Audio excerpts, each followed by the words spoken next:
So hello everyone and welcome back to another very important video session from your own channel Ozone Classes. My name is Vipin Kumar Sharma and I am your biology mentor. In this particular video we are going to start our fresh and very new batch for NEET 2021 and NEET 2022 students, that is the Prayas batch.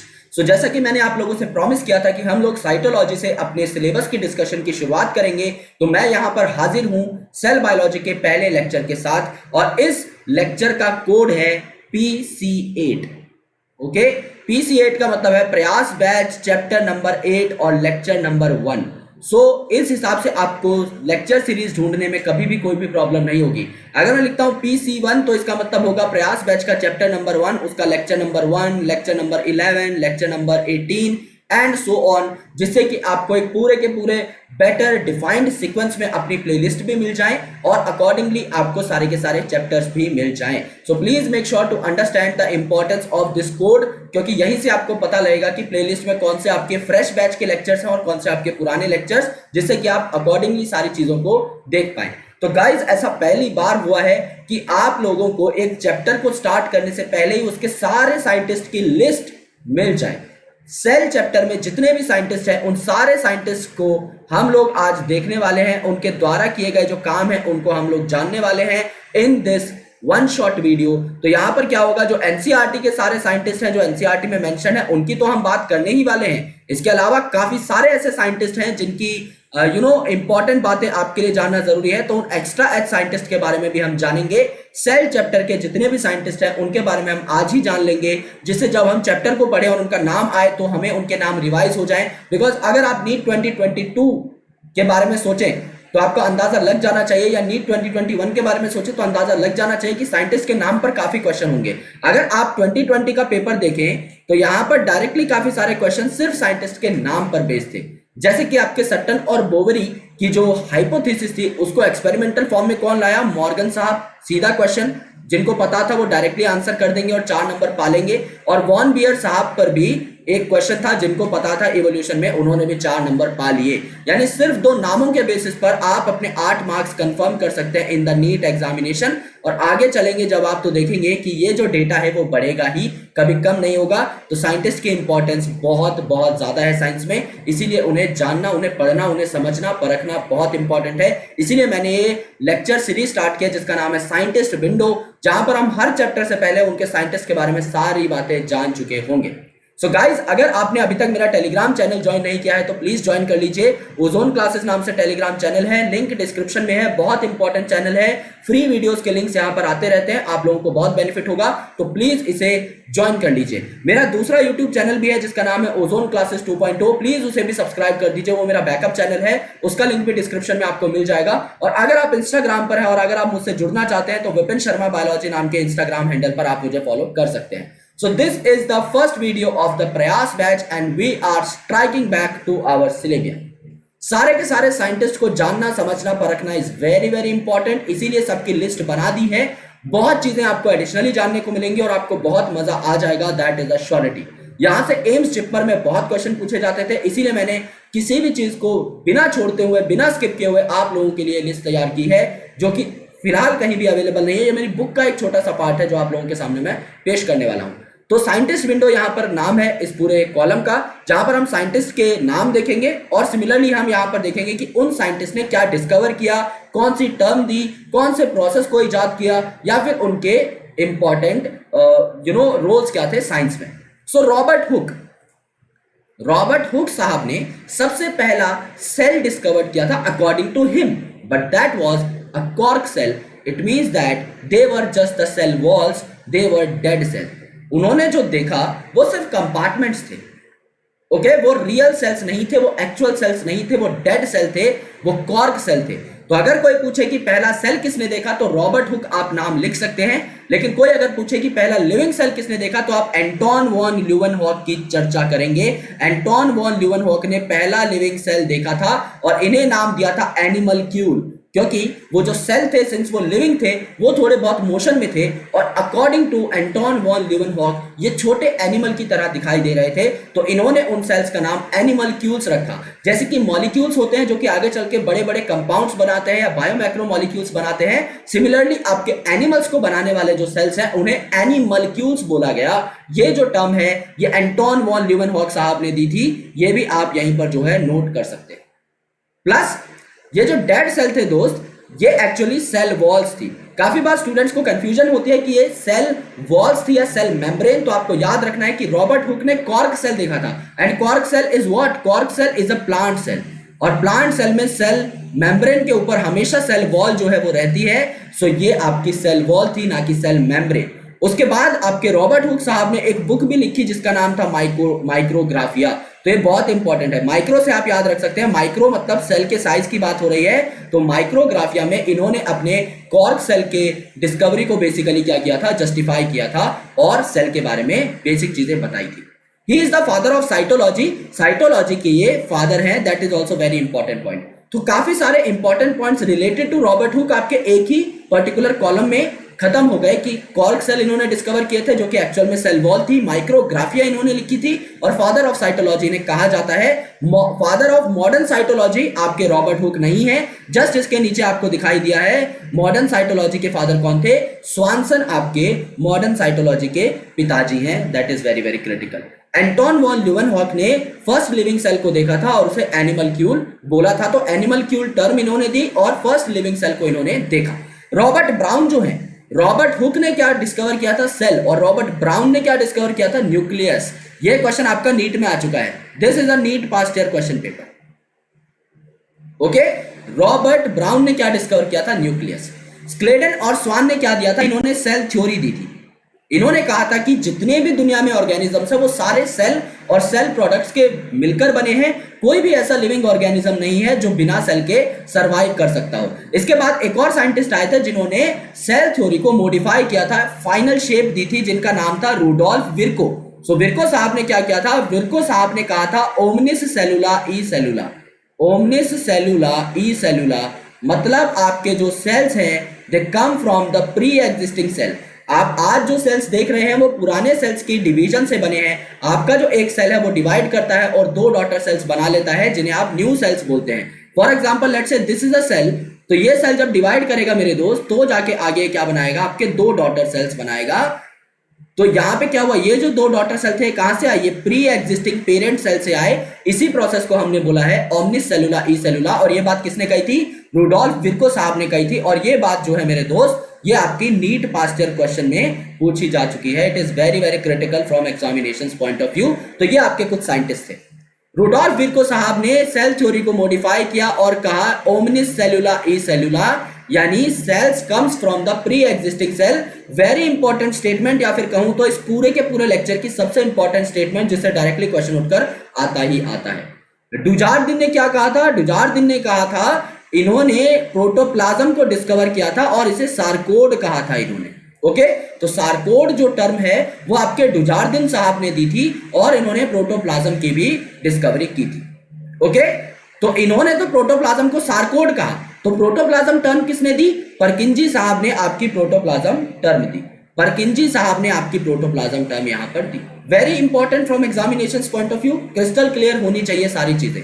Christian ग्राम, ग्राम साहब ने क्या किया होगा? It is very obvious, gram staining का procedure दिया होगा। तो gram staining का जो प्रोसीजर था जिसे आप बैक्टीरिया को डिवाइड करते हो into two different groups, first is called as gram positive, second one is called as gram negative. ये जो ग्राम स्टेनिंग का प्रोटोकॉल है, जो प्रोसीजर है, वो आपके क्रिश्चियन ग्राम साहब ने दिया था। जॉर्ज एमिल पैलेड साहब ने क्या दिया था? पैलेड पार्टिकल किसे कहा जाता है? पैलेड पार्टिकल आपका राइबोसोम को कहा जाता है। सो राइबोसोम को दो नामों से जाना जाता है। First is protein factory, because यहां पर प्रोटीन्स बनते हैं, प्लस इन्हें पैलेड पार्टिकल कहा जाता है क्योंकि आपके एमिल पैलेड साहब ने इसे डिस्कवर किया था। तो ribosome are called as Palade particle, directly ऐसे आप याद कर सकते हैं। प्लो साहब ने क्या कहा था? प्लो साहब ने प्लाज्मोलेमा टर्म दी थी, और प्लाज्मोलेमा का मतलब होता है सेल मेम्ब्रेन या प्लाज्मा मेम्ब्रेन। लेकिन ये प्लाज्मा मेम्ब्रेन या सेल मेम्ब्रेन टर्म बाद में आई थी। आपकी प्लाज्मोलेमा वर्ड पहले आया था, जिसे प्लो साहब ने दिया था। ये याद करने की कोई आवश्यकता नहीं है, इट इज नॉट इंपॉर्टेंट, लेकिन सिंस मैं सारे साइंटिस्ट के नाम नोट डाउन कर रहा था तो मैंने इसे भी कंसिडरेशन में ले लिया। नगेली एंड क्रैमर ने क्या कहा था? नगेली एंड क्रैमर ने सेल मेम्ब्रेन टर्म जो थी वो आपकी दी थी। ये भी याद करना इतना इंपॉर्टेंट नहीं है, काफी बार पहले पूछा हुआ है, अब ये नहीं पूछा जाएगा। सिंगर एंड निकोलसन ने आपका fluid mosaic model of plasma membrane दिया था, इट इज इंपॉर्टेंट, ये पूछा जाता है। 1972 में fluid mosaic model of plasma membrane was given by Singer and Nicholson, which is one of the most accepted model for the plasma membrane structure and functionalities। इसीलिए इसे सबसे ज्यादा ऊपर रखा जाता है। प्लाज्मा मेम्ब्रेन की स्टडी के लिए ये मॉडल सबसे ज्यादा सर्वोपरि है। गॉटर एंड ग्रेंडल साहब ने मेम्ब्रेन थ्योरी दी थी, और गॉटर एंड ग्रेंडल साहब ने कहा था कि लिपिड जो है बाय लेयर होती है, यानी आपकी मेम्ब्रेन में जो लिपिड है ये उसकी अगर एक लेयर है तो ये उसकी दूसरी लेयर होगी, और लिपिड आपका इसी तरह से दो लेयर में ही प्रेजेंट रहता है। This bilayer theory is given by Gorter and Grendel. Okay, उन्होंने कहा था लिपिड आपकी बाय लेयर होती है, जिसके बारे में हम बहुत डिटेल में पढ़ेंगे। रॉबर्टसन ने आपकी यूनिट मेम्ब्रेन मॉडल के बारे में बताया था प्लाज्मा मेम्ब्रेन की। यूनिट मेम्ब्रेन मॉडल मतलब जो आपके दो लिपिड के बायलेयर हैं और इनके चारों ओर प्रेजेंट जो प्रोटीन है वो आपकी मिलकर एक सिंगल मेम्ब्रेन तैयार करते हैं। यानी लिपिड आपका बेशक बायलेयर है, लेकिन वो बायलेयर आपके प्रोटीन्स के साथ कॉन्स्टिट्यूट करके एक सिंगल मोटी थिक लेयर बनाता है, जिसे आप प्लाज्मा मेम्ब्रेन, सेल मेम्ब्रेन या प्लाज्मोलेमा बोलते हैं, अकॉर्डिंग टू प्लो साहब, right? That is very important. Danielli and Davson ने ट्राइलैमेलर या sandwich model of cell membrane दिया था। ट्राइलैमेलर मतलब यानी आपके तीन लेयर होंगे, जैसे बाहर प्रोटीन है, अंदर प्रोटीन है, और उनके बीच में लिपिड मेम्ब्रेन जो है फंसी हुई है, तो इसे बोला ट्राइलैमेलर या सैंडविच मॉडल। सो ये मॉडल्स बहुत इंपॉर्टेंट है, इनसे डायरेक्ट क्वेश्चन पूछे जाते हैं मेरे दोस्त। तो आपको मॉडल कौन कौन से याद करने हैं? मॉडल आपको लगभग सारे ही याद करने पड़ेंगे। So it becomes really important for you guys to understand the model. आपका नेगेली और क्रैमर ने कौन सी टर्म दी थी, ये इंपॉर्टेंट है। Singer Nicolson fluid mosaic model, Gorter Grendel, यहाँ पर देखो जी और जी आ रहा है। तो इसी तरीके से आपका लिपिड है, ये भी आपके बाय लेयर में होता है। तो let's say this is first G और first layer, this is second G और सेकंड लेयर। तो आपको पता लग जाएगा लिपिड जो बाय लेयर मॉडल है ये आपका किन्होंने दिया है? गॉटर ग्रेंडल ने दिया है। रॉबर्टसन ने यूनिट मेम्ब्रेन मॉडल दिया है। ओके, यूनिट मेम्ब्रेन मॉडल दिया है, जिसमें कहा जाता है ये सारी चीजें जो है आपकी एक सिंगल लेयर, सिंगल मेम्ब्रेन की तरह बिहेव करती हैं। डैनियली और डेवसन ने क्या दिया? आपका ट्राइलैमेलर या फिर sandwich model of the cell membrane या प्लाज्मा मेम्ब्रेन दिया है, जहां पे इन्होंने बोला ये अगर आपकी प्लाज्मा मेम्ब्रेन की बाय लेयर है, ये अगर आपकी लिपिड बाय लेयर है, इस तरीके से समझ लो, तो इनके आसपास जो प्रोटीन प्रेजेंट है ये आपकी अपर और लोअर लेयर बनाते हैं, और बीच में आपकी लिपिड लेयर फंसी हुई होती है। इसके बारे में बहुत डिटेल्ड डिस्कशन मैं आपको कराने वाला हूं, so you don't have to worry about this. Strasburger ने आपका साइटोप्लाज्म टर्म दी थी। Okay, term cytoplasm was given by Strasburger, very very important. Metchnikoff ने आपकी फैगोसाइटोसिस टर्म दी थी। फैगोसाइटोसिस मतलब आपकी बॉडी के जो डिफेंस सेल्स हैं वो आपकी बॉडी में एंटर करने वाले पैथोजेंस को मारकर खा जाते हैं। उस पर्टिकुलर प्रोसेस को आप बोलते हैं फैगोसाइटोसिस। समझ लीजिए मेरी बॉडी का मैक्रोफेज है, ये इस तरीके से है, और ये समझ लीजिए कोई पार्टिकल है, फॉरेन पार्टिकल, जो कि मेरी बॉडी में घुस आया है। तो क्या करेगा ये जो आपका फैगोसाइटिक सेल है ये इस सेल को खा जाएगा, और इसको डाइजेस्टिव एंजाइम्स की हेल्प से या फिर इसके अंदर जो हाइड्रोलाइटिक एंजाइम्स हैं उनकी हेल्प से तोड़ देगा, इसे ब्रेक कर देगा into pieces. So this particular pathogen will be chopped down into pieces, जिससे आपकी बॉडी में बीमारी कॉज ना कर सके। So that is called as phagocytosis. काफी एनिमल्स में phagocytosis is also mechanism to take the food, right? So that is also very very critical. Keith Porter ने क्या कहा था? कीथ पोर्टर साहब ने एंडोप्लाज्मिक रेटिकुलम को डिस्कवर किया था। तो आपका जैसे पैलेट साहब ने डिस्कवर किया था राइबोसोम को, आपका एंडोप्लाज्मिक रेटिकुलम डिस्कवर किया था पोर्टर साहब ने। कैमिलो गोल्जी नाम में ही है, अगर गोल्जी नाम है, सो 1898 में इन्होंने क्या किया था? गोल्जी अपरेटस को इन्होंने क्या किया था? डिस्कवर किया था। So these are densely stained reticular structure near the nucleus, it is named Golgi body after the name of Camillo Golgi.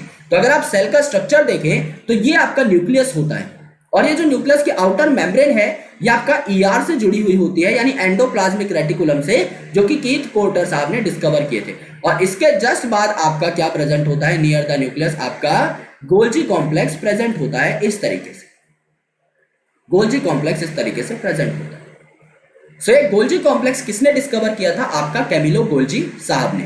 Benda साहब, इन्होंने टर्म माइटोकॉन्ड्रिया दी थी, जबकि अल्टमान साहब ने माइटोकॉन्ड्रिया को डिस्कवर किया था और इसे बायोब्लास्ट नाम दिया था। That is very very important. Benda ने टर्म दी थी, ये आपको याद रखना है। अल्टमान और बेंडा में बहुत कंफ्यूजन होती है। काफी बार स्टूडेंट्स ये मार्क करके आ जाते हैं कि अल्टमान साहब ने आपका क्या किया था? टर्म दी थी, लेकिन इट इज नॉट करेक्ट। आप ऐसा याद कर लीजिए कि बेंडा ने टर्म दी थी तो अल्टमान ने यूजुअली आपकी डिस्कवरी की होगी। That is very simple to understand. So Altmann साहब ने डिस्कवरी की थी और इसे बायोब्लास्ट बोला था, ओके, क्योंकि इसमें एनर्जी बनती है। और आपका टर्म माइटोकॉन्ड्रिया बाद में आपके बेंडा साहब ने इंट्रोड्यूस किया, ओके। देन आपका लियोनोर माइकेलिस, इन्होंने जानस ग्रीन नाम की जो डाई है ये तैयार की थी, जिससे आप माइटोकॉन्ड्रिया को स्टेन कर सकते हैं। समझ लीजिए आपका पूरा सेल है और आपको उसमें से सिर्फ माइटोकॉन्ड्रिया को देखना है अंडर द माइक्रोस्कोप। आप कैसे देखोगे? आपको एक ऐसी डाई का इस्तेमाल करना है जो सिर्फ आपके माइटोकॉन्ड्रिया को स्टेन करे, किसी और पार्ट को नहीं। तो हर सेल के पार्ट के लिए अलग अलग स्टेनिंग डाइज होती हैं जो सिर्फ उन्हीं को स्टेन करती हैं, किसी और पार्ट को स्टेन नहीं करती। इन्हें आप कैरेक्टरिस्टिक या स्पेसिफिक डाइज बोलते हैं। जैसे कि आपके माइटोकॉन्ड्रिया के लिए जानस green dye is very important. जानस ग्रीन आपके लियोनोर माइकेलिस ने इस्तेमाल करी थी माइटोकॉन्ड्रिया को स्टेन करने के लिए। हैकल साहब discovered the name plastid but Schimper have given a clear definition.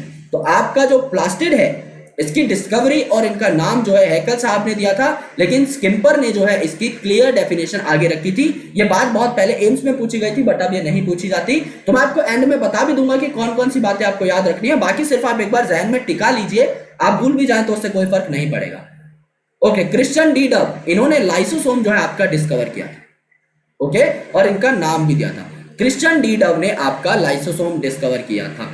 Hammerling, इन्होंने प्रूव किया था कि न्यूक्लियस का रोल है हेरिडिटी में, और इन्होंने जो है एक्सचेंजिंग एक्सपेरिमेंट किया था कौन से? इंपॉर्टेंट ऑर्गेनिज्म पे, एसिटाबुलेरिया पे। और एसिटाबुलेरिया के लिए सबसे खास बात क्या है कि ये लार्जेस्ट यूनिसेलुलर यूकैरियोट है। यानी इस दुनिया में जितने भी यूनिसेलुलर ऑर्गेनिजम्स हैं यूकैरियोटिक, उनका जो पिताजी है उनमें से सबसे जो बड़ा है, जो सबसे ग्रैंड है, सबसे मैक्रो जो है, उसे आप एसिटाबुलेरिया बोलते हैं। और इस एसिटाबुलेरिया पे काम किसने किया था? आपके हैमरलिंग साहब ने जेनेटिक मटेरियल के एक्सचेंज एक्सपेरिमेंट्स यूज किए थे, और उन्होंने देखा कि अगर आप जेनेटिक मटेरियल को चेंज करते हो तो किसी भी ऑर्गेनिज्म की पूरी जो प्रॉपर्टीज है वो चेंज हो जाती हैं, because it is the nucleus, it is the genetic material that defines the blueprint of N organisms body और द इंडिविजुअल्स बॉडी। तो ये बात हम आज के दिन में जानते हैं, लेकिन इनिशियली हैमरलिंग साहब ने ये चीजें जो है अपने एक्सपेरिमेंट में स्टार्ट की थी। रुकर्ट साहब ने क्या किया था? इन्होंने लैम्ब्रश क्रोमोसोम के बारे में बताया था। There are two giant chromosomes, the very first chromosome is lampbrush chromosome and the second one is polytene chromosome. So polytene chromosome में बाल्बियानी रिंग्स होती हैं, तो इसे बाल्बियानी साहब ने डिस्कवर किया था। और इन पॉलिटीन क्रोमोसोम्स में जो रिंग्स आती हैं इस तरीके की, इन्हें बाल्बियानी रिंग्स ही नाम दिया गया on the basis of their discoverer.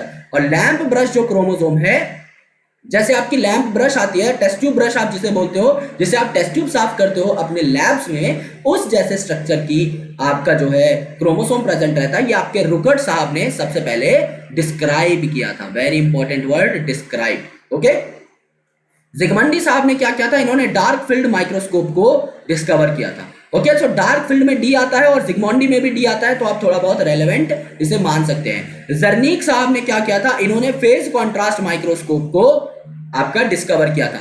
Johnson साहब ने क्या किया था? इन्होंने कंपाउंड माइक्रोस्कोप को डिस्कवर किया था। वेरी इंपॉर्टेंट, ये इंपॉर्टेंट है। और नॉल एंड रुस्का ने सबसे पहले इलेक्ट्रॉन, जो कि सबसे ज्यादा रिवोल्यूशनरी माइक्रोस्कोप है, इसको डिस्कवर किया। Knoll and Ruska is very important. Svedberg ने क्या किया? अल्ट्रा सेंट्रीफ्यूगेशन या सेल्फ फ्रैक्शनेशन के प्रोसेस को डिस्क्राइब किया।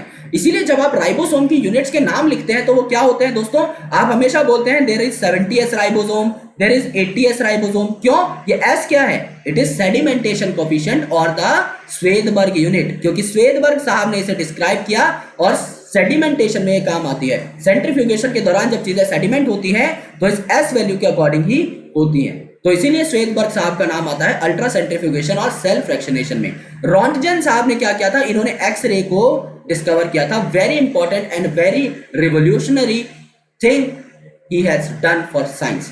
एबे ने क्या किया था? एबे ने एक अबेस इक्वेशन दी थी जिससे ये रेजोल्यूशन निकाल सकते थे किसी भी माइक्रोस्कोप की। और जो रेजोल्यूशन निकालने का फॉर्मूला था वो क्या था कि रेजोल्यूशन जो है ये आपका 0.61 है lambda, that is wavelength, upon NA, that is numerical aperture. So ये आपको यहां पर याद रखना था। R, that is resolution, is equal to 0.6 of lambda divided by Na, that is numerical aperture. तो रेजोल्यूशन आपका 0.61 of lambda divided by Na, जहां पर लैम्डा क्या है, वेवलेंथ है, और Na आपका न्यूमेरिकल अपर्चर है। वेरी वेरी इंपॉर्टेंट, पहले आपका पूछा भी जा चुका है नीट के अंदर। फिशर साहब ने क्या किया था, कोलॉइडल थ्योरी दी थी to explain the nature of protoplasm. Protoplasm के नेचर की काफी सारी थ्योरीज है, लेकिन आपको सिर्फ फिशर वाली पढ़नी रहती है।